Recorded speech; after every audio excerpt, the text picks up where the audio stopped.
അപ്പൊ ഇന്ന് എന്റെ അമ്മ എന്തുട്ടാ ചെയ്യണെന്ന് വെച്ചാൽ നാളെ എനിക്ക് സ്കൂളില് ക്രിസ്മസ് സെലിബ്രേഷൻ ആണ്. അപ്പൊ എനിക്ക് അതിന് കൊണ്ടുപോകാനായിട്ട് സമ്മാനം പാക്ക് ചെയ്യണം. അപ്പൊ അത് ക്രിസ്മസ് കാർഡിൽ എഴുതി, ക്രിസ്മസ് കാർഡിൽ അമ്മ എന്തൊക്കെയാ ഇംഗ്ലീഷിൽ എഴുതിയൊക്കെ അത് വായിക്കറിയാത്ത കാരണം, എന്നാലും നിങ്ങൾക്കാണ് വായിക്കറിയാത്തത്, എനിക്ക് വായിക്കറിയാമെന്നാണ് ഞാൻ ഉദ്ദേശിച്ചത്. Hash hash hash hash hash അതാണ് അമ്മ അതിൻ്റെ ഉള്ളിൽ ഇരിക്കുന്നത്. ലാസ്റ്റ് ഹാപ്പി ക്രിസ്മസ് ആണെന്ന് എനിക്കറിയാം. അങ്ങനെ ഈ പാക്കറ്റിന്റെ ഉള്ളിൽ ഒരു പെൻസിൽ, പിന്നെ പേന, പിന്നെ റബ്ബർ, കട്ടർ, ഇതിനിടയിൽ അമ്മ കുറെ മിഠായികൾ വെച്ചതിൻ്റെ ഉള്ളിൽ. ഞാൻ ചോദിച്ചിട്ട് തന്നില്ല. എന്തൊരു സ്നേഹമില്ലാത്ത അമ്മയാന്നല്ലേ. സാധാരണ പിള്ളേർക്കല്ലേ മിഠായി വാങ്ങിച്ചു തരേണ്ടത്. ഇതെനിക്കൊരു മിഠായി പോലും തരാതെ അമ്മ അതിൻ്റെ ഉള്ളിലിട്ട് പാക്ക് ചെയ്തു.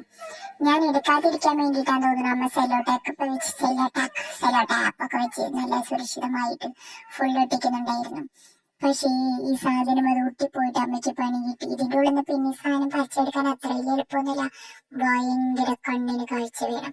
പക്ഷെ എൻ്റെ അമ്മയ്ക്ക് കണ്ണിന് കാഴ്ചയില്ലാത്തതുകൊണ്ടാണല്ലോ സോഡ കുപ്പി വെച്ചിരിക്കുന്നത്. എന്നാലും എൻ്റെ അമ്മ ഭയങ്കരമായതുകൊണ്ടും ആ സാധനത്തിന്റെ ഉള്ളിൽ നിന്നും അത് പറിച്ചെടുത്തു. അങ്ങനെ അതൊക്കെ പാക്ക് ചെയ്ത് കഴിഞ്ഞതിന് ശേഷം നല്ല കളർഫുൾ പേപ്പർ വെച്ച് വീണ്ടും ഒട്ടിക്കുകയാണ് ഗൈസ്. അങ്ങനെ ഈ ഗിഫ്റ്റ് കളർഫുൾ പേപ്പർ വെച്ച് തിരിച്ചു മറിച്ചൊക്കെ ഒട്ടിച്ചു. സംഭവം ഞാനും എനിക്ക് ക്രിസ്മസ് ഗിഫ്റ്റ് തരുമെന്നൊക്കെ ചോദിച്ചാൽ അമ്മ തരില്ല എന്ന് പറഞ്ഞു. വീണ്ടും ഇത് ഒട്ടി. ഇത് പറിച്ചെടുക്കലിന് ഒരു കഴിവ് തന്നെ വേണം. എന്തായാലും അമ്മ അത് വീണ്ടും വിപരീതമായി വിജയിച്ചു. അങ്ങനെ വീണ്ടും അത് ഒട്ടിക്കുകയാണ്. എന്തായാലും ക്രിസ്മസ് ഗിഫ്റ്റ് എനിക്കും കൂടി തരാത്തതിന് ഞാൻ അമ്മോട് കുറെ പ്രതിഷേധമൊക്കെ നടത്തിയെങ്കിലും അമ്മ എനിക്ക് മിഠായി തന്നില്ല. അങ്ങനെ അമ്മ ഫുള്ള് കൊട്ടിച്ച് നല്ല ചെത്ത് ചുള്ളപ്പനാക്കി ഇങ്ങനൊരു കവറിന്റെ ഉള്ളിലിട്ട് തന്ന് വീഡിയോ കാണിച്ചെങ്കിലും കവറിന്റെ ഉള്ളിലിട്ടില്ല. അത് പൊതിഞ്ഞിട്ട് അങ്ങനെ തന്നെ എന്റെ ബാഗിന്റെ ഉള്ളിലിട്ട് തന്നെ ചെയ്തത്. കാരണം ഞാൻ നാശാക്കൊന്ന് വിചാരിച്ചിട്ടായിരിക്കും. അങ്ങനെ ഞാൻ സ്കൂളിൽ നിന്ന് തിരിച്ചു വന്നതാണ് എനിക്ക് കിട്ടിയ ഗിഫ്റ്റ്. അയ്യോ, ഇതിന്റെ ഉള്ളിൽ എന്താടാവോ എന്തോ. എനിക്ക് ആദ്യമായിട്ട് കിട്ടുന്ന ക്രിസ്മസ് ഗിഫ്റ്റ് ആട്ടോ. ഇതിന്റെ ഉള്ളിൽ എന്താന്ന് പറയാൻ എനിക്ക് ഭയങ്കര ത്വരയുണ്ട്. എന്നേക്കാൾ ത്വര എന്റെ അനിയനായിരുന്നു. പക്ഷെ എന്റെ അനിയൻ കിടന്ന് ഉറങ്ങിയായ കാരണം അവൻ കണ്ടില്ല ഞാനിത് പൊളിക്കേണ്ടത്. എന്നാലും ഞാൻ വേഗം പൊളിച്ചുകൊണ്ടിരിക്കുന്നുണ്ട്. ഇതെന്താ എത്ര പൊളിച്ചിട്ടും പേപ്പർ തീരാത്ത. ഇതാ വലിയൊരു പെട്ടി. എനിക്ക് തോന്നുന്നത് ഇതിനുള്ളിൽ വലിയൊരു മിഠായിയാന്ന് തോന്നുന്നുണ്ട്. എന്തായാലും വലിയൊരു കിരിങ്ങണൊക്കെ ഉണ്ട്. എന്തായാലും ഞാൻ പൊളിച്ച് നോക്കട്ടെ ഗൈസ്.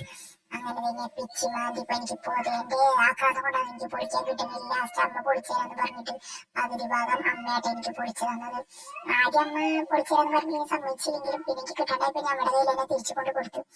അങ്ങനെ ഇത് അതിൻ്റെ വേറൊരു പേപ്പർ കൂടി എന്റെ ആഘാതം കൂട്ടാനായിട്ട് അങ്ങനെ ഞാനിത് തുറന്നു ഗൈസ്.